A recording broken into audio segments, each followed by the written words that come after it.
Well, hello everybody, and welcome. Another week has passed, and we get another 3 elite specializations. I know nothing about these specs. Well, I know little pieces because I've grabbed some screenshots from the blog post and the trailer. They are revealing the Paragon, the Ritualist, and which, you know, are both returning from Guild Wars 1, so should be pretty hype-worthy there, assuming there's still a lot of Guild Wars 1 players out there at the moment. And a new face entirely, the Antiquary. So last week they did a heavy, a medium, and light. They've done the same here. So the Ritualist is light, the Paragon is heavy. Lastly, he's medium, the Antiquary, that was Thief. So we'll be looking at Thief as well. And yeah, I got no idea what's in store. We have a trailer. And just like I did in the last part, we'll watch the trailer and we'll go through the blog. We'll see what Arenanet have to say. This is going to be... now, I assume this blog post is going to be very similar to last week's, where this is more about flavor and story and theme and like an overall gist. And we'll have to tune in on their Friday live stream for more mechanics, which they did do last week. I wasn't a big fan of the stream last week. I will, however, be there again in chat, and we'll see whether they give us a good show. So yeah, there's not much really more to be said. Let's just get on in here. Elite Specialization reveal. Thief, Necromancer, and Warrior. So yes, if it wasn't clear yet, because they did actually reveal the concept art for 2 of these a while ago, Warrior is getting Paragon. I'm very happy with that. You can see me on the record for, oh god, I mean, the timescales are getting big now. 6, 7 years, probably, saying Paragon, if they ever did it, should be Warrior. And it's a very superficial reason I've always said and wanted that. It's the color. You know, Paragon is like a very golden sort of martial class to me. It didn't feel like it really fit on Guardian, which was the other big candidate. So yeah, and of course we can combo that with the spear from last year, and I hope to have something pretty fun.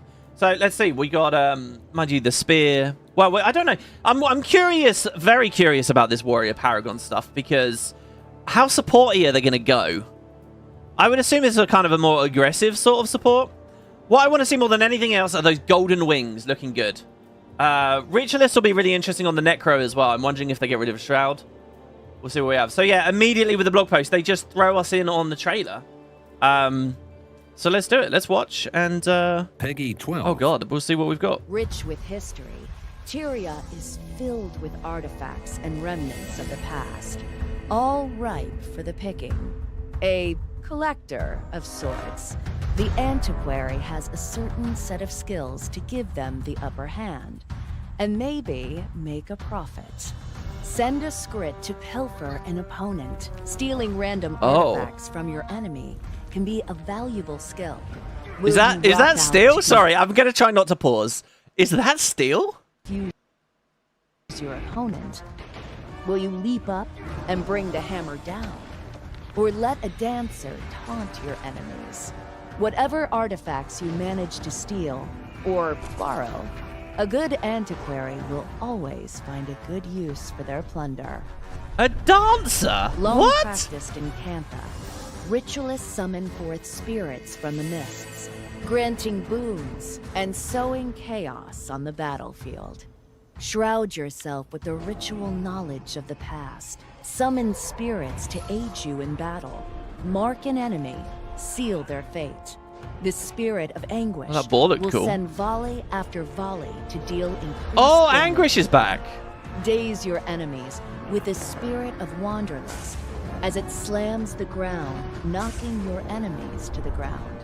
And as your allies fight beside you, grant them boons and heal their wounds with the spirit of preservation. Summon and channel otherworldly entities. As a ritualist, you will gain a deeper understanding for the spirits of Tyria. Their chants echo across the sands of Alona, reaching friend and foe alike. The Paragons are pillars of protection, channeling their adrenaline to bolster their allies and demoralize their enemies. Let your voice ring out as you support and bolster your allies around you. Protect them with a barrier to help them defend against oncoming attacks, absorbing damage meant for allies for a short time. Chant of freedom to break, stun, and give your allies a speed bonus. As a Paragon, you seek to protect your allies and motivate them to break through their limitations, to fight onward. Be the voice that stirs inspiration as it echoes across the desert sands. Funny there. I almost would have thought that they mentioned POF quite a lot there, and but obviously the trailer footage is still taking place in the new era. Wow, I have so many observations there. First, the enemies that they were fighting looked pretty interesting. That boar and stuff. The Ritualist. Did I hear her say Wanderlust? Because I think they're all returning spirits. But so you get 3 spirits. I wonder if it's going to have core shroud then. A bit like how Luminary kept its core F abilities, and then you just get an F2, F3, F4, and you get the 3 spirits. They could do, but you could do Signet of Spirits for the Elite. That's what I'd really like to see, as well. Wow, the Antiquary. By the way, I really think the icons and everything that they're doing look so good. Like the emblems and stuff that they put on the lower third at the start of each section. Wow, I'm very impressed with the art and stuff, at least for the professions and what they've actually picked. Okay, so let's just get into the blog post. All right, well, I'll try and bear that in mind. That seemed a little bit easier to understand what was going on there than in last week's, to be honest. Okay, hello, Tyrians. Welcome back for another set of Elite Specializations for Guild Wars 2 Visions of Eternity. If you missed last week's unveiling of the Troubadour, which was the Mesmer, the Gale Shot, which was the Ranger, and the Luminary was the Guardian, be sure to check out last week's blog. And my rating, we'll do kind of an impromptu tier listy type thing here, I guess. I really liked the Gale Shot. Very simple, but brilliant, I think. The Troubadour beneath that, and the Luminary, I'm a bit iffy on the Luminary, to be honest. It's not very high, but so that's sort of my rating so far. Today, the focus shifts towards the Thief, the Necromancer, and the Warrior. Fans of the original Guild Wars may be familiar with 2 of the Elite specializations that we're talking about today, while the third is full of surprises. Can I just say, it's kind of weird that we have 2 out of 3, and the third is medium, which easily could have been a dervish, right? It would have fit the pattern. I wonder if at some point, rewind the clock a year ago, a year and a half, 2 years, I don't know how long out this stuff was being set up. Do you think they were going to do a triple pack, but they realized dervish just kind of doesn't work, whether that was in mechanics or theme, because dervish is very human gods tied. So, you'd have to tweak it a lot. And then has it totally lost its identity without the avatars and stuff? Or do we have to do something really weird with the lore to have Asuri using the avatars or Norn using the avatars? So they sort of scrapped it, and now the Antiquary is just kind of this weird thing. Anyway, tune in tomorrow for the stream. We don't have to read all of that. Let's just move on. So, the Antiquary. Again, it's a great icon. So my speculation, if you caught my video with Boots, my speculation on this was that you would draw cards somehow, and they would give you initiative. Like, maybe initiative doesn't regenerate anymore, the mechanic is really different, and there's sort of this gambling card drawing element to it. I didn't really believe in card throwing, because I thought that came very close to, especially not activated on F skills, because I thought that came very close to what we already have with the Virtuoso. What I never anticipated at all is a Scrit. Wow, okay. The concept art of the guy looks awesome. Now, what do I think about the Scrit? Okay, the very first thing that trailer just said was Relics of the Past, Tyria's History. That all sings to me. I love that. That's brilliant, obviously. I'm a big lore hound, and I really enjoy that. So the idea that we would get... Like Boots suggested, you get totally new stolen items. I think that's brilliant. And if they're all really fancy, cool, like, artifacts, and I don't just mean putting stuff in from the lore that we already know about, but, even just new ideas, that could be really fun. But that's not what I saw in the trailer. I saw a metal guitar, like a metal Legion guitar. I saw a Scarlet dancing hologram. I saw basically like guild decorations, which doesn't... I'm sorry to be a bit of a downer here. My instinct on that is not a very good one. It just kind of feels like, hey, how can we get more value out of these assets that are already in the game? So, I mean, they were so close to being very cool, but now I'm a bit weirded out. The Scrit thing, look, Scrit aren't very cool, but they are a fun part of the universe, right? They've been written comedically for so long, I think people don't really take them seriously. So the idea of, like, if you want to feel like a badass, And now, I mean, what is this? Do we have us like a Skrit companion? I press F1 and throw a Skrit at a place, and it plunders the floor and reveals something. I mean, are Skrit diggers and treasure... I mean, they are treasure hunters. This could be really weird, guys. This could be really, really, really weird. And how does that map with the cards? Oh, God. This is a bit like Virtuoso, you know, doing half songs, half blade throwing. Feels like they've mixed quite a few things together. You know, a treasure hunter is not necessarily the same as a gambling type character. Let's see. All right. So anyway, those are my initial impressions.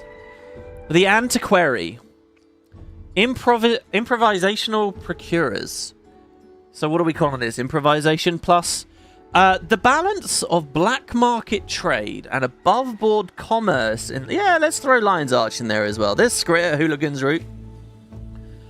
And above board commerce in Lion's Arch has tipped towards legitimacy in recent years. And the captains, well, it was always legitimate to them, right? And the captain's council was banded together with several smaller factions to claim a place in the Tyrian alliance. But the discovery of Janthiri artifacts has started a gold rush.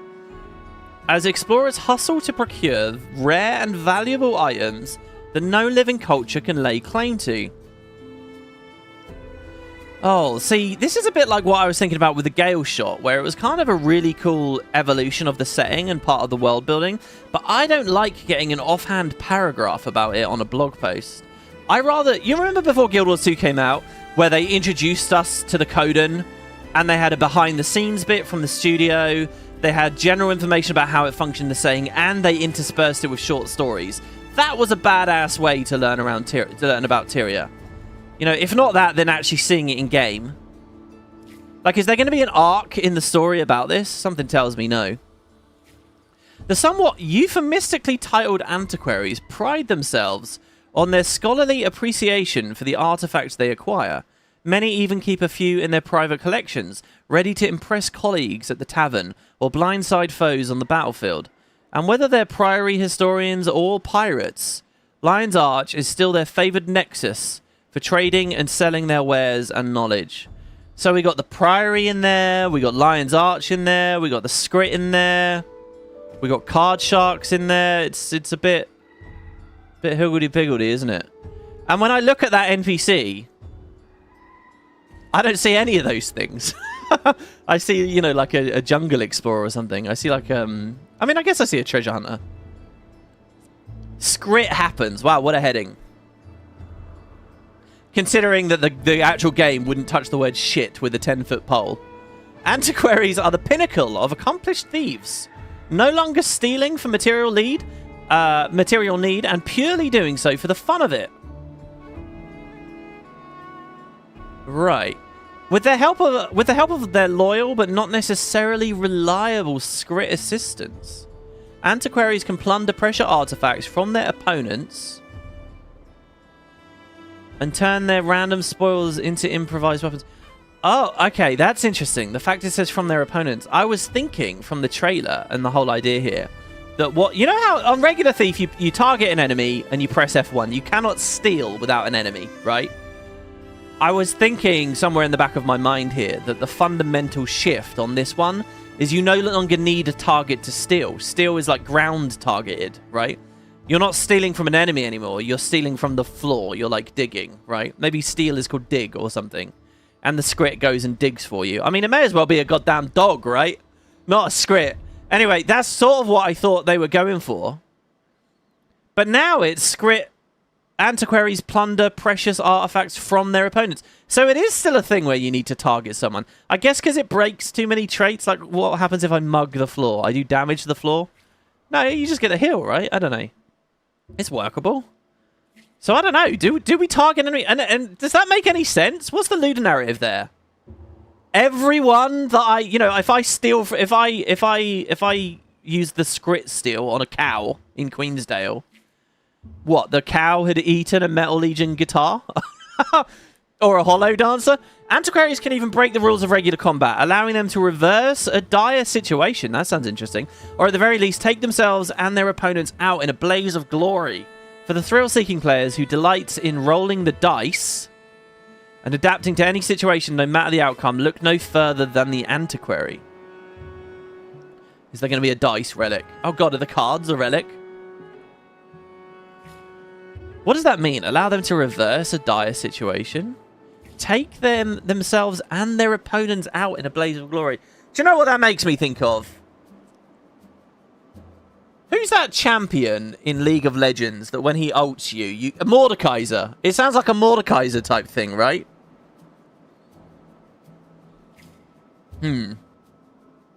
So there he is, pointing furiously. Oh, come on. That's not a good screenshot. I can do that in-game right now.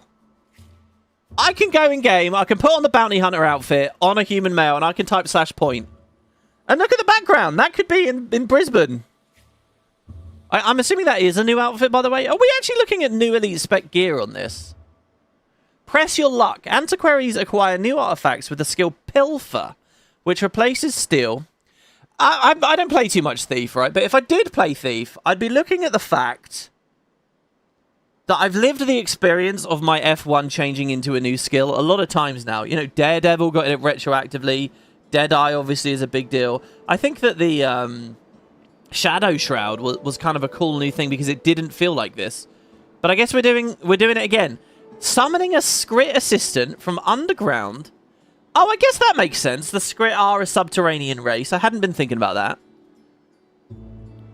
So they can sort of pop up. And at some point, guys, you know, you got to just get over it. It's like how a Necro can summon a minion anywhere. There's not always corpses around, obviously, but we just sort of assume there are if you go deep enough. I mean, you dig in your back garden, you'll find some pet bones, I'm sure. Maybe we'll find a Skrit. After a successful Pilfer, instead of stolen skills, Antiquaries get the choice of using one of two randomly selected artifacts from across Tyria. So you get an F2 and an F3, and it's your choice which to pick. These artifacts range from... See, that's interesting, because that's almost... It feels a little bit card gamey in a way there, you know?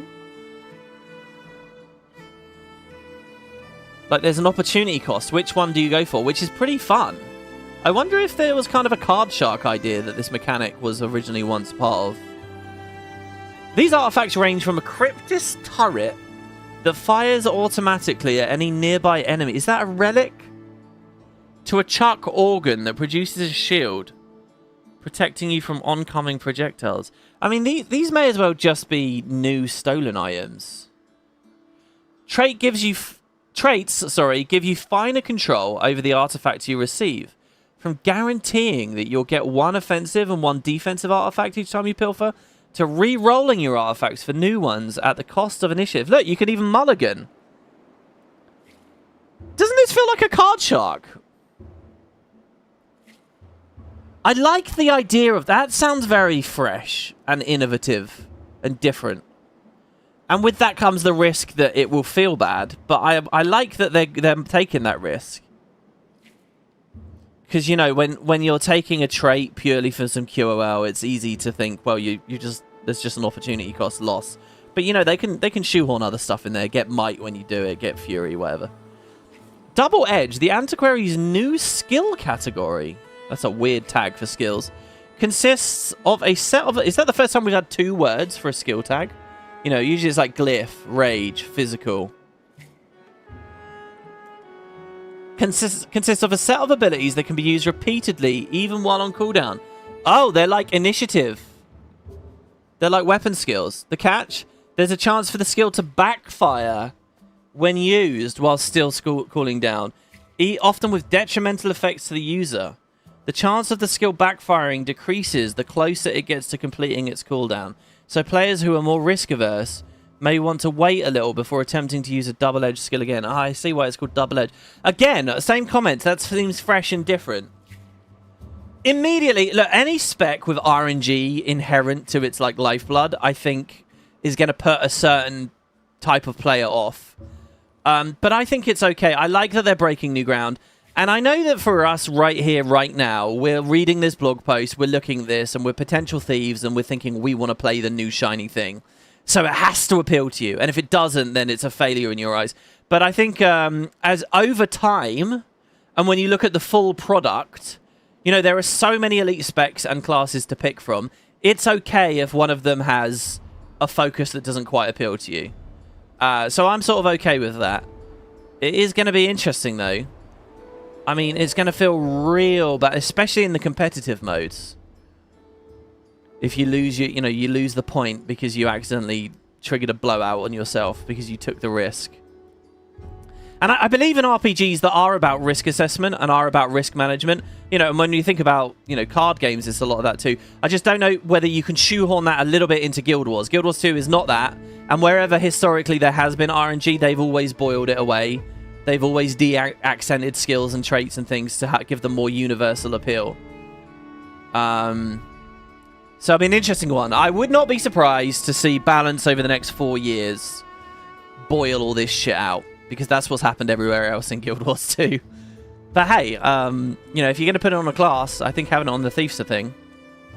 And that's it. That's all we get. Interesting. You see when it says stuff like, oh, a chuck organ that gives you projectile mitigation. You see how these are all tools and utilities that just aren't captivating anymore because we already have them? You know, any utility people might like is all over the place in the game. So there's a certain spice, I think, to this new wave of elite specs that is missing now because those niches aren't available anymore. Okay, so there we go. So Antiquary. Weird one. It really feels like they made like a gambler spec. The mechanics all point that way, and then the story and theming is kind of all over. All right, let's move on.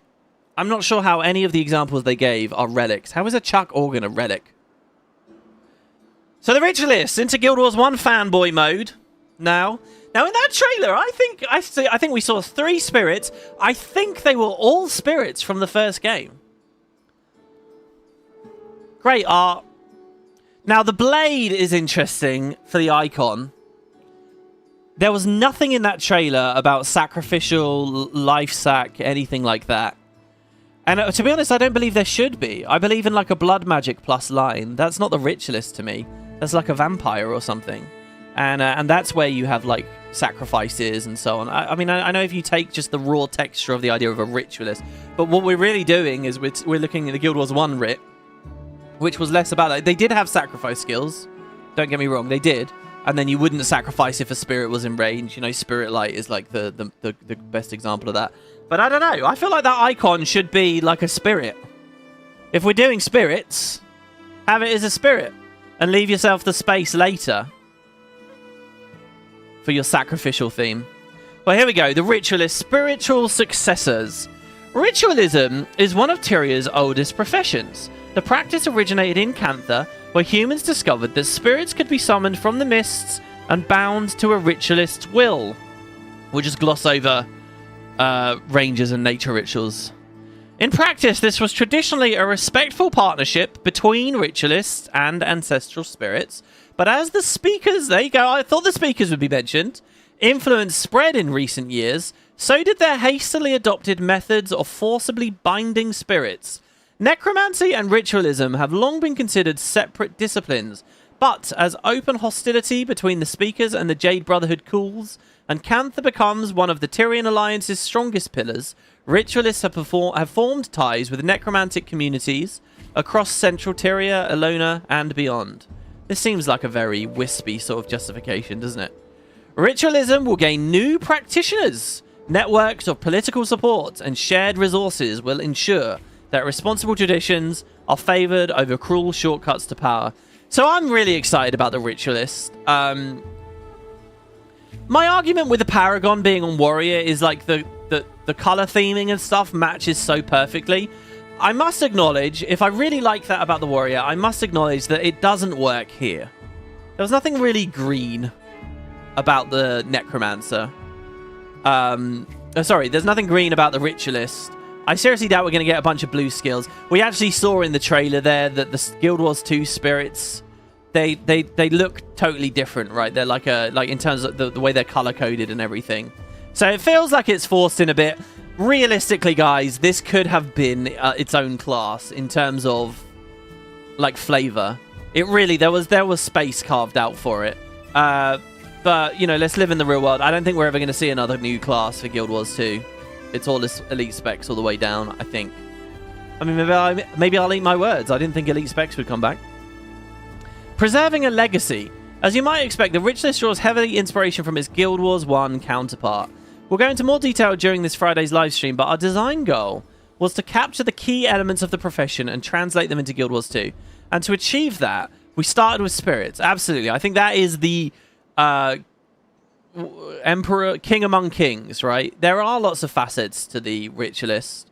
Like we mentioned, life sack, healing, lightning damage, weapon skills, urn skills, and spirits. There's a lot, but spirits were the big deal, really, right? Depending on their skill and trait selections, we expect Ritualists will be able to specialize into supportive builds or aggressive power-focused builds. Okay.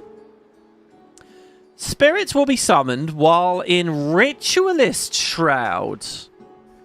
Well, they could do a bunch of different... They could have gone blue with it then, right? If it's all sort of neatly within that Shroud. So there is a Shroud. I really thought it could be Core Shroud. F2, F3, F4. So you get a whole Shroud. So potentially 5 spirits. 3 mentioned on the trailer, but there could be 5. Or binding rituals. I mean, maybe utilities are binding rituals. I don't know.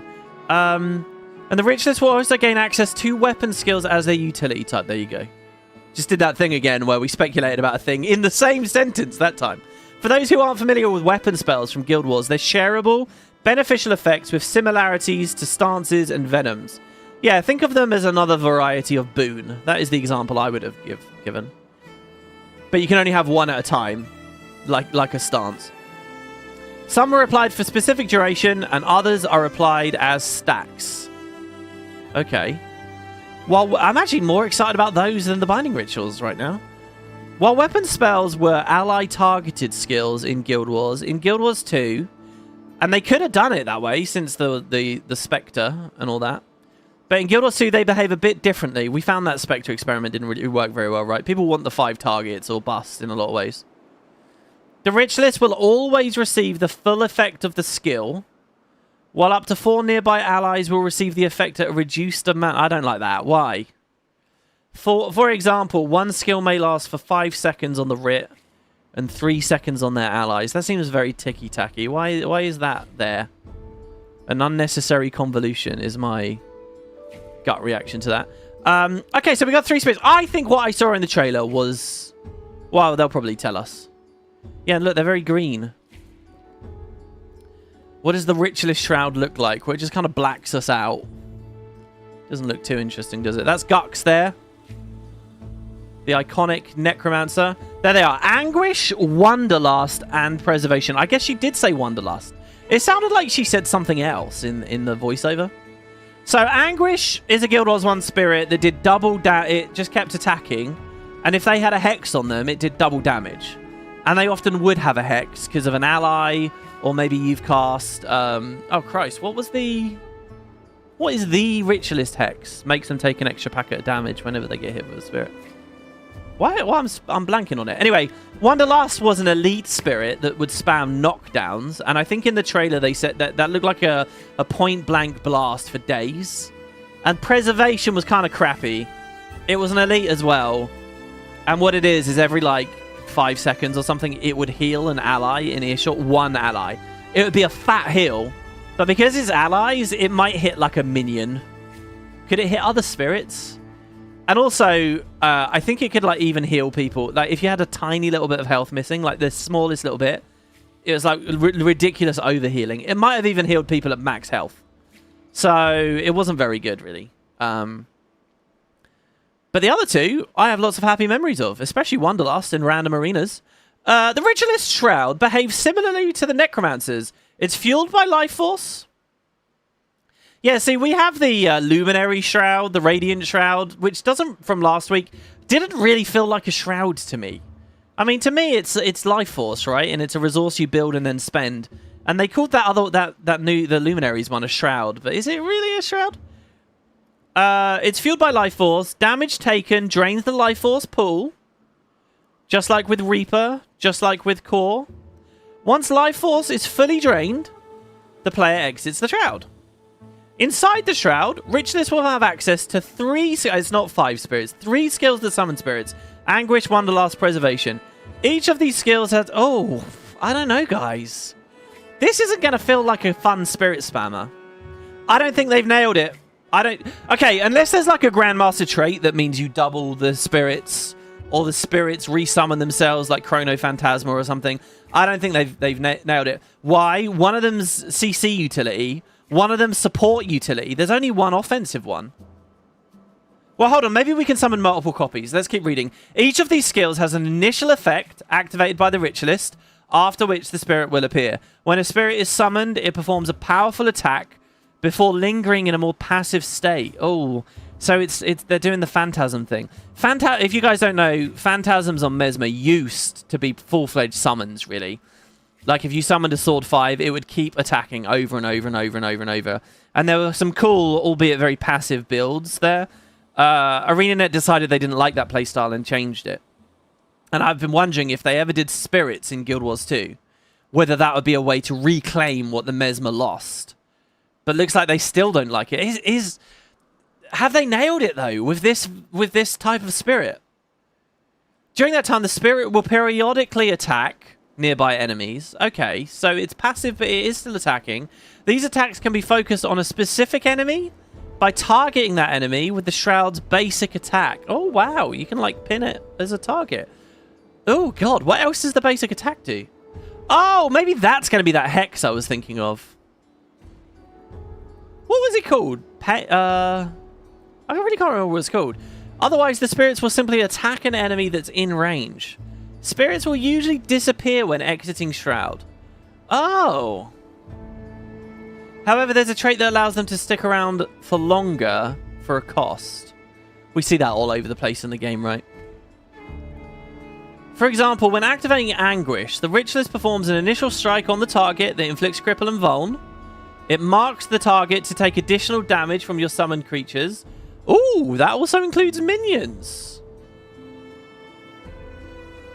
See, that's something Arenanet and Guild Wars 2 have been moving away from for years and years and years as well. The idea of very specific combos, you know, like an Ellie shares fire or a Berserker detonates it. We saw with the stuff last week that there's explosions of light aura now too. I like that. I like very specific trait combos across very specific synergies. There we've got another one. If they're moving back towards those kinds of philosophies, I'm very happy with that. When Anguish is summoned, it fires a barret. But mind you, though, I mean, we could have produce our own minions for it. So they've been minded about the fact that a Necro might like to do spirits and minions, I guess. It's not just about your friends' minions. When Anguish is summoned, it fires a barrage of projectiles at the target. Oh, please tell me that's not just going to be barrage, but recolored. I mean, it might be. Deal additional damage against controlled enemies, and they're crippled, so they are a controlled enemy, for each condition on the enemy. There's a lot more to cover about the Ritualist Shroud, as well as some other trait interactions and the weapon spell utilities, so be sure to tune into the stream on Friday. What I really want out of this, guys, is I want a line that allows me to spirit spam. Like, I get it, zooing sucks and the visuals are bad and blah, blah, blah, blah, blah. But we are ultimately, at the end of the day, looking at Ritualist. And I think that that's something that people want to be able to do. It's actually a bit awkward having it on Necro.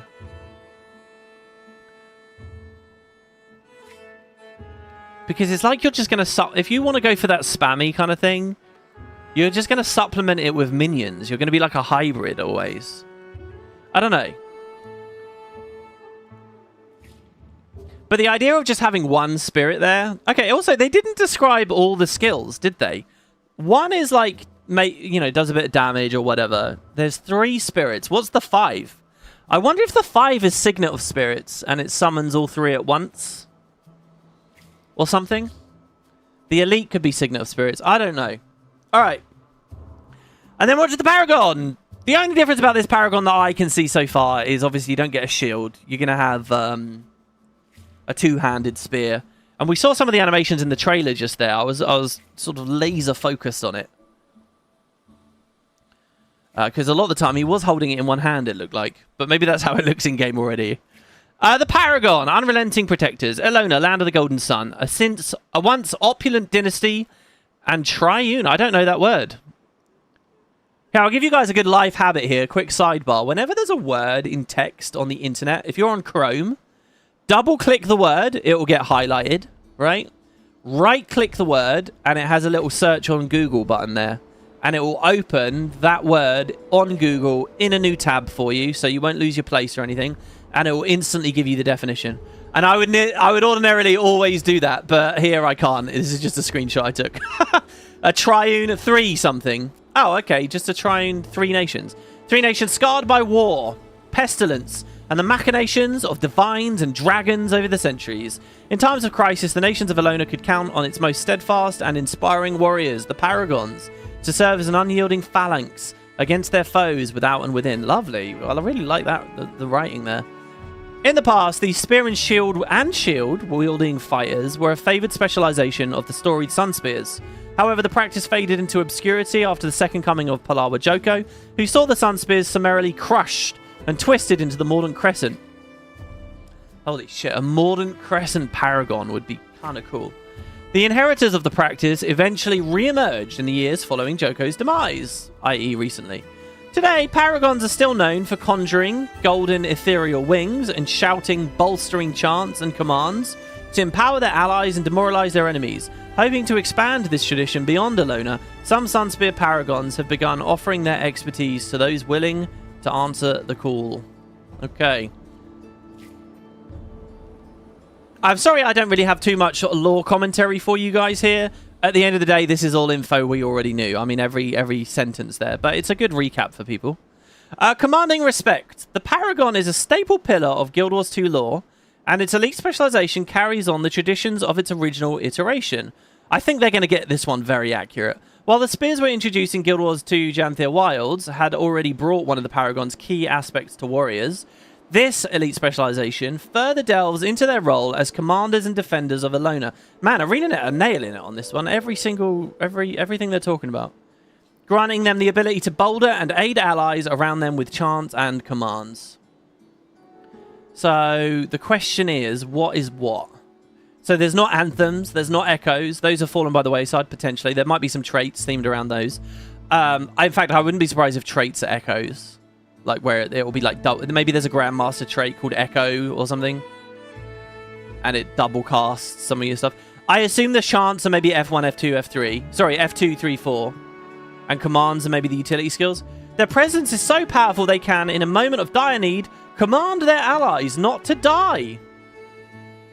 The "We Will Never Yield" elite skill prevents the Paragon and their allies from falling below 0 health for a short time. Wow. Wow. It's really funny, right? Because when they announced this new wave of elite specs, I was sort of thinking about where my excitement was. And I remember when the End of Dragons wave came out. And they had that Willbender trait, remember? That meant you can't die. And it was like, whoa, you can't die. Oh my god, how can we use this? Blah, blah, blah, blah, blah. And then, of course, it ended up opposed to more interesting traits.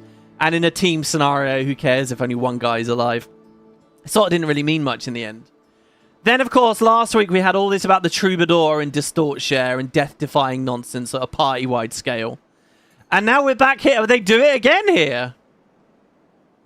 We Will Never Yield. As far as I remember, that is not a Guild Wars 1 Paragon ability. But it's named exactly how they would be. They should have called it It's Just a Flesh Wound. That was a Guild Wars 1 ability. Oh, they should have called it It's Just a Flesh Wound. That would have been epic. Come on, Arenanet. Ah, anyway, yeah, this is wild. If the balance is going to a place where they allow for these tools, yes, it will invalidate prior encounters, but new encounters can be made to make this stuff interesting. You know, I do envision a world where the Troubadour has these kind of tools. You know, Tempest has rebound. You got the Paragon doing this. I mean, and you do want that big supportive niche, right? To give it something. I kind of really like this. It doesn't fit in the current model of Guild Wars 2 where it's a bit scary, but if they change the model, and that's what I've been arguing that they should do, And again, it's provocative, it's interesting. This is what I want to see. Wow. And we hear at last about one of the elite skills. We didn't get any information on the other ones. First impressions is I'm excited about that. So here we got him with the wings. What is it? Is it the bloom? They don't look crisp, do they? Nothing in Guild Wars looks crisp. I don't know if I have a criticism of the Paragon there or just, you know, the engine rendering. It's probably just because of the bloom. Also, the wings look really short. Don't the wings look really small? Couldn't we go really big and crazy with the visuals on the wings? Given what they sell in the gem store. Given how nutty a lot of the stuff is. I mean, it's only a temporary animation. I mean, having them as a more permanent fixture one in the spec would also be really epic and cool. Oh, imagine if there was a Grand Master that just meant you had the wings out permanently. As like a, you know, kind of like, you know when you're a herald and you pop up a facet, right? Facet style wings. Oh, that would be cool. Probably look a bit weird with your backpack, but you know, that's at your determination. Whether you hide it or in a different skin. Motivational chanting. Paragons build up motivation. Ooh, do I get motivation and adrenaline? You know, that's something Guild Wars has still not really done. Where you have 2 bars, 2 resources charging at once. I think Ranger can feel a bit close, you know, when you've got like the pet's health bar and a CA bar and your endurance bar. I'm guessing adrenaline has just changed. They'll have to hook that into a lot of stuff elsewhere with the class, rename it. A new resource. Whenever they use a burst... Oh, no, maybe you do have 2 bars. So we build adrenaline, use the burst skill, which gives us motivation. It feels a little bit like some of the tactics support stuff, you know? In addition to where you're getting supportive stuff after bursting. In addition to level 1 weapon bursts. Okay, so we're kind of Spellbreaker level here. We don't get the higher tier bursts. Paragons gain access to chants. Okay, so chants are other F buttons. They're special bursts that are available regardless of the weapon equipped. Chant skills come in 2 parts. The first part occurs immediately when the skill is just like with the spirits. While the second part, the refrain... Oh, so I hadn't even mentioned refrains. Okay, so that's like the long-term bit. Is a pulsing beneficial effect. Refrains drain motivation. And they deactivate when it gets depleted. In addition, the effects of the refrain become stronger depending on the current motivation level. Thus, they are most effective when the Paragon stays on the front lines of battle, channeling adrenaline into bursts and chants to keep motivation high. This is really ringing very well to me right now. This feels like it's got a good flow to it. It feels well thought out. A satisfying mechanic that's different to what we've had before. It's not just dumping a shroud on here, right? Paragons also gain access to commands, which function similarly to shouts, affecting either enemies or allies around them. Furthermore, command skills come with an additional property called an echo. Echo is a secondary effect that triggers a short interval after a command is used, granting additional bonuses. However, echoes can also be triggered early by using a burst skill, allowing the Paragons to strategically time their echo effects to turn the tide of battle. It feels like they've played a lot of this and put a lot of cool little elements to it. I'm really excited about this. You know, throughout this video, I've been saying, oh, Paragon, Paragon, Paragon. I've probably given you the impression that based on theme alone, I was more excited about it than I was. But now I really am quite excited about it. I don't know, guys. That's sounding good to me. Oh, and it's over. Live stream this Friday. 6 elite specializations have now been revealed. We'll be back to discuss them next week. And check out Twitch tomorrow, Friday. There you have it. Wow. All right, so my rating of these 3... I'll tell you what, let's watch the video. Peggy The trailer 12. again, on mute. And we'll see. So, Antiquary's at the bottom. I actually think Luminary still sounds worse. But they're pretty... just because the gameplay of the Guardian one looks so rubbish to me. Sorry. This is a thematic nightmare. I think if people aren't reacting well to this, it's because of the script component. Look at the bag just like flying into him. This feels more engineering, right? With loads of random gadgets and techie things. Why have so many of them got like a techie slant to them too? He's wielding a rifle. that weird little creature there? Sorry, Antiquary's at the bottom. Then I think Ritualist, I'm not... we'll see what they will have for us on Friday. I'm a little concerned that this won't satisfy my Signet of Spirits desires. I mean, the spirit models are okay, I guess. They're really big. This was not at all my theory that they might have put legends onto a Necro. I think that would have made some cool, fun sense. And so, yeah, that was Wanderlust, I guess. Wanderlust does not look as exciting in Guild Wars 2 as it did in Guild Wars 1. I mean, think about Carla and the spirits on Carla, right? I mean, you have Wanderlust there.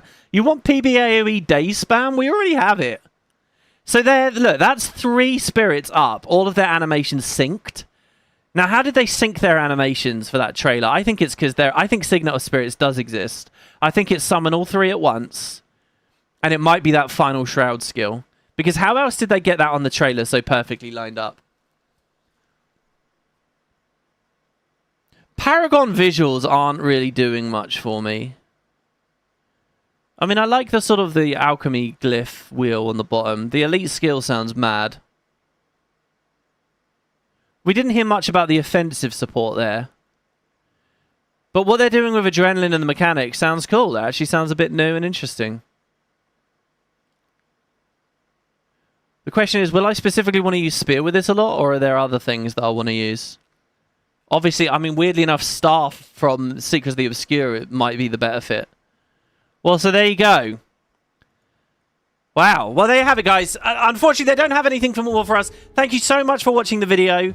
Let me know what you think down in the comments. I'll be back for more very soon. If you want to watch sort of an expanded and immediate reaction to this, I'm going to talk to live chat and see what they feel about this in another video. You can find it on the live tab over on YouTube.